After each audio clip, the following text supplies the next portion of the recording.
वेद कतेब झूठे नहीं भाई, झूठे हैं जो इनको समझे नहीं। कहना चाहते हैं कि मैं जेल में हूँ, और जेल में जाने के बाद देख लीजिए रिकॉर्ड की 14 से आज 26 वर्ष में कितनी संख्या बढ़ी है भक्तों। सतगुरु के शरण में आने से आई टले बलाए, जो भाग्य में सूली हो कांटों में टल जाए। आज तक कोई संत ऐसा नहीं है, कोई धार्मिक गुरु नहीं है कि किसी को भाग्य को बदल सकता है। सब कहते हैं कि भाग्य को तो भोगना पड़ेगा, तू तुम्हारे कर्म में जो है कर्म को भोगना। नमस्कार, क्या नाम है जी आपका? मेरा भगेलू दास। कहाँ से आए आप? मैं नेपाल से। आप नेपाल से चलकर यहाँ हिसार में किस लिए आए? मैं यहाँ परमात्मा रामपाल जी महाराज के तारीख पे दर्शन करने आया। जैसा कि हमें पता है कि नेपाल में बहुत सारे मंदिर हैं और वहाँ भी बहुत सारे प्रचारक हैं, उसके बावजूद भी आप एक ऐसे संत के पास क्यों आए हैं जो अब भी जेल में? देखिए, यह आपने बहुत अच्छा प्रश्न किया कि क्यों भक्ति किया जाए।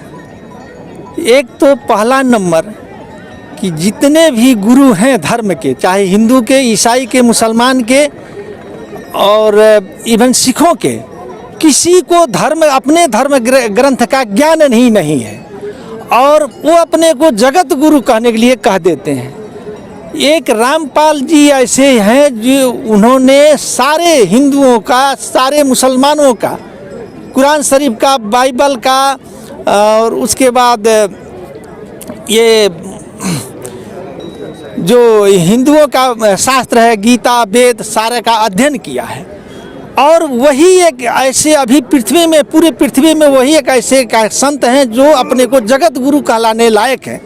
उनको जगत गुरु इसलिए कहा जा सकता है कि बाकी किसी को ज्ञान नहीं। अगर मुसलमान कुरान शरीफ का ज्ञान है तो वेद का ज्ञान नहीं है, उसको बाइबल का ज्ञान नहीं है। लेकिन यही ऐसे संत हैं पूरे विश्व में जो सर्व धर्म ग्रंथों को अध्ययन कर लिए हैं। अध्ययन करके इतना गुण रहस्य को बता देते हैं कि आज तक उस जो गुरु रह चुके हैं, जो सबसे बड़ा धार्मिक संत रह चुके हैं, वो नहीं व्याख्या कर सकते हैं अपने धर्म ग्रंथ के आधार पर। इन्होंने उस धर्म ग्रंथ को इतना व्याख्या कर दिया, इतना खुला करके कर दिया है जिसको मालूम नहीं और नहीं व्याख्या कर सकते हैं। यही एक ऐसे व्यक्ति हैं, ऑथेंटिक व्यक्ति कहा जा सकता है, जिसको जगत गुरु हम कह सकते हैं। इसलिए मैं इनसे जुटा, मैं ऐसे इनको देखने आया था। मैं पेशे से पशु चिकित्सक हूँ और साइंस का स्टूडेंट होने के कारण मैं भी बड़ा खरा खोज देख करके तभी घुसता था। मैं इससे पहले आनंद मार्ग एक संस्था है जो डायरेक्ट नहीं इनडायरेक्ट रूप से शिव जी का भक्ति कराते हैं और मैं उससे जुटा रहा 16.5 साल। और जुटने के बाद मुझे यहाँ इनको देखने आए थे कि कैसे गुरु हैं, क्या है, कैसा है, एक बार देखा इनका व्यवस्था। आप कब से जुड़े संत रामपाल? मैं 2013 से जुटा हूँ। संत रामपाल जी महाराज की नाम लेने के बाद या जुड़ने के बाद आपके जीवन में क्या बदलाव आए? मेरे जीवन में ये बदलाव आया कि पहले जो हम आज जितने भी गुरु हैं भक्ति करवाते हैं, लेकिन वो नियम कड़ाई किसी पर नहीं करते हैं। कहते हैं नाम दीक्षा दे देते हैं, नाम ले लो, जैसे रहो, जीते रहो, करते रहो, मेरे साथ आते रहो। इन्होंने कड़ाई कर दिया है, नियम बना दिया है कि यह करना है, यह नहीं करना है। अगर तुम यह मेरा नियम फॉलो करोगे, मानोगे, तो हम तुम्हारे साथ रहेंगे। हम तुमको क्या कहते हैं, गुरु के रूप में, हाँ चेले के रूप में तुमको रखेंगे। अगर कोई नियम भंग करते हो तो तुम्हारा संबंध कट जाता है। जैसे बिजली का कनेक्शन कट जाने के बाद वो बिजली बटन दबाते रहिए, फैन नहीं चलेगा, कोई काम नहीं करेगी बिजली सब कुछ काम कर देती है, लेकिन बिजली जब कनेक्शन कट जाने के बाद कुछ काम नहीं करता। ऐसे ही अगर तुम मेरे नियमों में रहते हो तो मैं तुमको जो सुविधा चाहिए मैं सुविधा देता रहूँगा। नियम से अगर भंग करते हो तो तुम्हारा संबंध कटअप हो जाएगा, फिर से तुमको पुनः उपदेश करवाना पड़ेगा। ऐसा कड़ा नियम बना दिया है जिसके कारण लोगों को क्या है फ़ायदा हो रहा है। और मैं भी उसमें देखा कि भाई अच्छा, सबसे बढ़िया तो यही है। और मैं 8 क्लास में जिसमें पढ़ रहा था हाई स्कूल में, उसमें संत कबीर एक लेसन था, दीपक रीडर इंग्लिश, नेपाल में इंग्लिश का क्या एक टेक्स्ट बुक था, उसमें दिए हुए था संत कबीर के बारे में। उस समय ये मुझे तभी पता चल गया था, मगहर में से ये क्या सतलोक, उस समय हिवन लिखा था, लेकिन हिवन ये स्वर्ग नहीं है, सतलोक है। सतलोक में गए थे और शरीर लेकर गए थे। ये मुझे रह करके पिंच करता था कि जितने भी हिंदू के, ईसाई के, मुसलमान के, यहूदी के जितने भी आए गुरु, वो अपना शरीर छोड़ करके किसी को ले जाने का क्षमता नहीं है। यही एक ऐसे संत हैं जो अपने शरीर को लेकर के यहाँ से चले गए, उनका शरीर नहीं मिला, फूल मिला था। तो आपको कोई लाभ मिला है? लाभ तो मैं इतना गनाऊँ कि जिसका कोई डेली डेली क्या कहते हैं, हर महीने हर दिन लाभ हो रहा है। लाभ के लिए अगर कहिएगा तो मैं खुद चिकित्सक हूँ, पशु चिकित्सक हूँ, और मैं होम्योपैथी का भी बखूबी क्या कहते हैं प्रयोग करता हूँ जानवरों में भी। तो मुझे 2.5 साल पहले डायबिटीज पकड़ा, और डायबिटीज पकड़ा तो टेस्ट है मेरे पास 180 था, शुरुआत था। मैंने तुरंत जा कर के प्रार्थना लगाई परमात्मा के पास कि मुझे अभी अभी शुगर पकड़ा है और मैं बगैर दवा का ठीक होना चाहता हूँ। तो दूसरे दिन परमात्मा ने आदेश कर दिया कि तुम परमात्मा के ऊपर दृढ़ विश्वास रखो, परमात्मा सहायता करेंगे। अभी मैं 1 हफ्ता पहले जांच करा कर आया हूँ, मेरा शुगर खाना खाने के बाद 108 है और उम्र मेरा 66 वर्ष है। तो एक तो ये शारीरिक लाभ हुआ, उसके बाद मेरे जितने मेरी श्रीमती के बाहेक एक्सेप्ट वो नहीं आ रही है।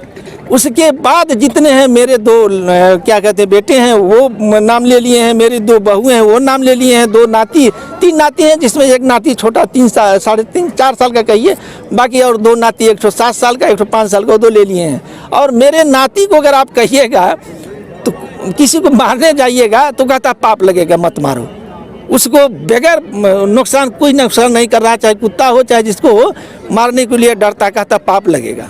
उसको इतना ज्ञान हो गया है। देखिए, अभी आपने बताया कि आपने सन 2013 में संत रामपाल जी महाराज से नाम लिया, और जैसा कि हम सब जानते हैं हमारे भारतवर्ष में आपके नेपाल में भी बहुत सारे धर्मगुरु हैं, और जिस भी धर्मगुरु के अनुयायियों से हम बातचीत करते हैं वो सभी अपने गुरु को ही श्रेष्ठ बताते हैं। और जो भी हमारे दर्शक हैं या जो भी समाज है वो ये कैसे निर्णय कर पाएगा कि कौन सही कह रहा है, कौन सही नहीं कह रहा है? एकदम सही आपने प्रश्न पूछा है कि पहले अगर वो हिंदू है तो अपना गीता, हिंदू का पवित्र क्या कहते हैं ग्रंथ है गीता और वेद, जो गीता वेद कह रहा है उसको पलटा कर देख लें। मुसलमान भाई हैं तो कुरान शरीफ के सूरत फुरकानी 25 से आयत 52 से 59 में पढ़ लें, क्या लिखा हुआ है उसमें क्लियर लिखा है कि अल्लाह अकबर कबीर हैं। चारों वेद कह रहा है कि पूर्ण ब्रह्म कबीर हैं, और वो सशरीर आते हैं और सशरीर जाते हैं, और वो जब जन्मते हैं तो किसी माँ के गर्भ से नहीं जन्म लेते हैं, वो खुद सशरीर आते हैं और बच्चे के रूप में आकर के अपना ज्ञान प्रचार करके फिर यहाँ से चले जाते हैं। कुंवारी गाय का दूध पीते हैं, किसी माँ का के दूध परवरिश नहीं होता है। ये वेद कह रहा है, और यही बात प्रैक्टिकली क्या कह रहे हैं आज हमारे जो रामपाल जी महाराज हैं यही कह रहे हैं। तो कोई हम लोग अपने तरफ से नहीं जोड़ रहे हैं, वो अपने शास्त्र को देख लें, शास्त्र जो कह रहा है उस अनुसार परमात्मा तो यही कहते हैं ना कि वेद कतेब झूठे नहीं भाई, झूठे हैं जो इनको समझे नहीं। जितने भी धर्मगुरु हैं वो अपने क्यों नहीं समझ रहे हैं, इसका भी कारण मैं आपको जितना मुझे परमात्मा दिया है उतना मैं बता रहा हूँ। क्यों नहीं समझ पा रहे हैं वो गुरु? क्योंकि वो काल के बस में हैं, वो काल के वशीभूत हुए गुरु बने हैं। उनको काल ने गुरु बनाया कि चलो हम तुम्हारे पास 1 लाख 2 लाख 4 लाख चेले भेज देंगे, तुम उसी में मौज करो। वो काल से नियुक्त गुरु होने के कारण उनके दिमाग में नहीं घुस रहा है। और रामपाल जी महाराज स्वयं कबीर के पूर्ण ब्रह्म के द्वारा नियुक्त होने के कारण ये पूर्ण ब्रह्म इनको क्या कहते हैं नियुक्त किए हैं। इनको आत्मा को ले जा करके सतलोक में रख दिए हैं और अपने आकर के खेल कर रहे हैं। और इसलिए जो ये कहते हैं वो सत्य हो जाता है। और जो ये कहते हैं इतना रहस्य, इतना गुण रहस्य पढ़ लेना, पढ़ करके व्याख्या करना, जो संस्कृत नहीं पढ़ा हो और वो संस्कृत का व्याख्या करता हो, इससे बड़ा क्या कहते हैं सबसे बड़ा ये है कि इनको मालूम है और लोगों को नहीं मालूम है, इसलिए फ़ायदा नहीं हो रहा है औरों से। और इसलिए मैं यहाँ जुटा, और लोग भी जुटेंगे ही भविष्य में। जैसे कि आज तक जितने भी धर्म गुरु हैं, गीता के एक अध्याय 18 का श्लोक 62 में कह रहा है कि सर्वधर्मान परित्यज्य माम एक शरणम व्रजम अहम त्वं सर्व पापेभ्यः मोक्षास्यामि मा शुचः। अब लोग कहते हैं कि यहाँ ब्रज माने आओ, क्योंकि उस समय जो भाषा के माने इसका व्याख्या करने वाले भाषा संस्कृत से हिंदी में करने वालों को क्या मालूम है कि कृष्ण से आगे भगवान देखे नहीं, न सुने न जानते हैं। उनको यही है कि कृष्ण कह रहा है कि तुम मेरे सब धर्मों को छोड़कर मेरे शरण में आओ, मैं तुमको सब पापों से मुक्त कर दूंगा। तो यहाँ कह रहा है कि कृष्ण तो के शरण में ऑलरेडी अर्जुन है ही, उसके आने की जरूरत नहीं है। ये एक प्रमाण यही है कि वो उसके शरण में है, फिर भी कहता मेरे शरण में आओ, ये गलत है। जबकि ये रामपाल जी महाराज कह रहे हैं कि ब्रज माने जाओ, हिंदी शब्द को पलटाइएगा, ब्रज का अर्थ होता है जाओ। तो यहाँ कह रहा है कि तुम सब धर्मों को नहीं, सब भक्ति विधि को छोड़ करके एकम शरणम, उस एक परमात्मा के परम पुरुष के शरीर शरण में जाओ। मैं यहाँ के जो पाप है पृथ्वी में जो तुम किए हो, यहाँ के सब पापों से तुम्हें मुक्त कर दूंगा। तुम जाना चाहते हो वहाँ सतलोक, तो उस एक परमात्मा के शरण में जाओ, जहाँ जाने के बाद फिर जन्म मरण में नहीं आना पड़ता है, तुमको मुक्ति मिल जाएगा। जैसे कि आप जी ने बताया कि आप पेशे से डॉक्टर हैं, और हम जितने भी संत रामपाल जी महाराज के अनुयायियों से बातचीत करते हैं वो ये बताते हैं कि हमारा ये रोग ठीक हो गया, हमारा ये रोग ठीक हो गया। और सन 2014 से तो संत रामपाल जी महाराज जेल में हैं, उसके बावजूद भी लोग ऐसा बोलते हैं कि मुझे कैंसर था, मुझे डायबिटीज़ थी, मुझे इन्फ्लुएंजा था, ऐसी ऐसी तमाम बीमारियों के नाम बताते हैं। और एक ऐसे संत जो अभी फ़िलहाल जेल में हैं, और आज के टाइम में लोग इस बात पर कैसे विश्वास कर पाएंगे कि एक संत, ऐसा संत जो अभी जेल में है और उसके भक्तों को ऐसे ऐसे लाभ हो रहे हैं, तो इसका क्या कारण है, और लोगों को आप इस बारे में क्या कहना चाहेंगे? मैं तो ये कहना चाहूँगा सबसे पहले कि विश्वास करें। देखिए दो चीज़ है कि जहाँ परमात्मा कहते हैं कि मैं तो हूँ विश्वास में, ना मंदिर में, ना मस्जिद में, ना काशी कैलाश में, मुझको कहाँ ढूंढे रे बंदे, मैं तो हूँ तेरे पास में, मैं तेरे शरीर में हूँ। परमात्मा शरीर से मिलेगा, मंदिर में नहीं मिल सकता, मस्जिद में नहीं मिल सकता, गिरजाघर में नहीं मिलेगा, वहाँ है नहीं है, हमारे शरीर में उसका विधि है। तत्वदर्शी संत ही बता सकता है, वो तत्वदर्शी संत अभी रामपाल जी हैं, उनके माध्यम से जब वो जाएगा, वो विधि करेगा, तब ही क्या कहते हैं जान सकता है। जैसे ही मान लीजिए ना कि बच्चे को अगर हमको डॉक्टरी पढ़ाना है तो उसको प्राइमरी पास करना पड़ेगा, उसके बाद हाई स्कूल में ले जाना पड़ेगा, साइंस पढ़ाना पड़ेगा, आईएससी करेगा, बायोलॉजी लेकर पढ़ेगा, तभी वो जा कर के जान सकता है। ऐसे ही इस कैसे ठीक होता है, इसका जवाब तो मैं भी नहीं दे सकता हूँ। इसका जवाब क्या कहते हैं, यही मैं जहाँ तक बुझा हूँ कि जो हमारे रोग हमको क्यों होता है, पाप कर्मों से होता है। पाप कैसे होते हैं, ये तीन ताप से पाप होता है, रजगुण, सतगुण, तमगुण, ये तीन गुण, और तीन देवता के पास है ये। रजगुण क्या कहते हैं, आप ब्रह्मा जी हैं, सतगुण विष्णु जी हैं, और तमगुण शिव जी हैं। किसी जमाने में इनके से जो क्या कहते हैं, किसी से भूल चूक गलती हो गया है तो ये इस कारण पाप होता है। जब हम इनकी भक्ति करने लगे, लोग कहते हैं कि वो देवी देवता को छोड़ा देते हैं, मैं तो कहता हूँ देवी देवता को जोड़ देते हैं आपको, वो देवी देवता से जोड़ देते हैं, और जोड़ देने के बाद जब हम उनकी भक्ति करते लगते हैं, करते क्या होता है कि वही हमारा जब क्या कहते हैं भक्ति का धन ज़्यादा हो जाता है, रोग अपने आप हट जाता है। और पुण्य है, पुण्य जो है, जो सृष्टि रचा है, ऐसे ऐसे हजारों लाखों करोड़ों पृथ्वी जैसे टुकड़ा है, तो जो सृष्टि रचा है, जो बनाया है, वही कहता है कि ये ऐसे करो तो ठीक हो जाएगा, उसमें शक्ति है, उस शक्ति के कारण ठीक हो जा रहे हैं। आप हमारे दर्शकों को क्या संदेश देना चाहेंगे? मैं यही दर्शकों भाई से सबसे अनुरोध करता हूं, माता बहनों और विद्यार्थी से, खास करके जो साइंस के विद्यार्थी हैं, कि रामपाल जी महाराज पर पूर्ण विश्वास करो। पूर्ण विश्वास करके तुम भक्ति करके देख लो, और भक्ति करके करते करते विद्यार्थी कहता मेरे पास टाइम, अरे टाइम तो फिल्म देखने के लिए 3 घंटा टाइम मिल सकता है, टीवी खोल करके 2 घंटा फिल्म देख सकते हो, आइए 1-1.5 घंटा टाइम नहीं दे सकते हो परमात्मा के लिए, दे करके देखो, तुम्हारा अच्छा नंबर आएगा, तुम पढ़ने में अच्छा हो सकते हो, बीमारी नहीं होगी, ये गारंटी है। तो इस विधि को लोग क्या कहते हैं अन्यथा न लें। वो जेल में है, कहते हैं वो जेल में किस लिए हैं, वो धरोटी चाहते तो क्या 30 लाख रुपया धरोटी 20 लाख निकल सकते थे, वो नहीं निकले हैं। वो ये दिखाना चाहते हैं कि मैं जेल में हूँ, और जेल में जाने के बाद देख लीजिए रिकॉर्ड की 14 से आज 26 वर्ष में कितनी संख्या बढ़ी है भक्तों की संख्या। जहां अगर हम बरवाला में 500 लेते थे, तो आज कम से कम पूरे विश्व में कुछ नहीं तो 1000 सेवा माने नामदान केंद्र से ज़्यादा है, और एक जगह 5 ही अगर लेते हैं एक नामदान केंद्र से, तो 5000 डेली बढ़ रहे हैं भगत। तो ये एक क्या कहते हैं षड्यंत्र था। अब इसमें षड्यंत्र कहिएगा कि या क्या परमात्मा का भी खेल है कि एक दिन में 5000 संख्या बढ़ रहे हैं, और जो बढ़ रहे हैं वो दृढ़ के साथ लग रहे हैं।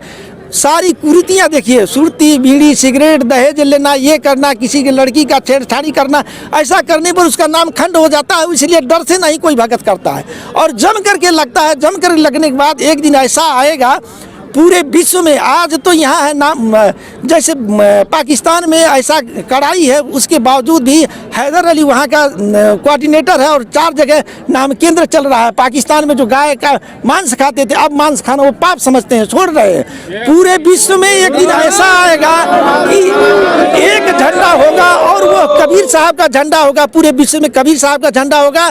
सत्य की भक्ति करेंगे, सत्य क्या कहते हैं मार्ग में चलेंगे, और सारा क्या कहते भेदभाव मिट जाएगा। तो मैं यही कहता हूं कि यहाँ के लोगों को, खास करके हरियाणा के लोगों से मैं यही कहता हूं, भारतवर्ष के लोगों के माता बहनों भाइयों से कहता हूं कि आप विश्वास करके भक्ति करिए, करके देख लीजिए, आपको क्या कहते हैं फायदा होगा, करते ही फायदा होगा। अगर आपके भाग्य में सूली चढ़ने का माने फांसी लिखा है, तो परमात्मा कहते हैं कि सतगुरु के शरण में आने से आई टले बलाए, जो भाग्य में सूली हो कांटों में टल जाए। मैं उसको कांटा परमात्मा कहते हैं कि तुम्हारे भाग्य में अगर फांसी का सजाए है, तो मैं उसको कांटे में बदलवा दे सकता हूँ, लेकिन तुम अपना सुधार कर लो, भक्ति करके तुम सुधर जाओ, तुम्हारा क्या कहते हैं भाग्य भी मैं बदल सकता हूँ। आज तक कोई संत ऐसा नहीं है, कोई धार्मिक गुरु नहीं है कि किसी को भाग्य को बदल सकता है। सब कहते हैं कि भाग्य को तो भोगना पड़ेगा, तू तुम्हारे कर्म में जो है कर्म को भोगना पड़ेगा। यहाँ कहते हैं मैं तुम्हारा कर्म बदल दूंगा। तो आप लोग आइए, समय आ गया है, यह क्या कहते हैं पृथ्वी को स्वर्ग लोग कहते हैं, स्वर्ग से उम्दा सतलोक बनाने का समय आ गया है। आप लोग जुट जाइए, जो जुटेंगे वो फायदा पाएंगे। जो गुण खाएगा उसी का स्वाद मिलेगा। बाकी कहने से गुण का स्वाद न किसी को मुंह में आएगा और न कोई जान सकता है। जो खाएगा उसी को गुण का फायदा होगा। आप लोग जुट जाइए, जुट करके कल्याण कीजिए, और यह क्या कहते हैं पृथ्वी को ही सतलोक बना दीजिए।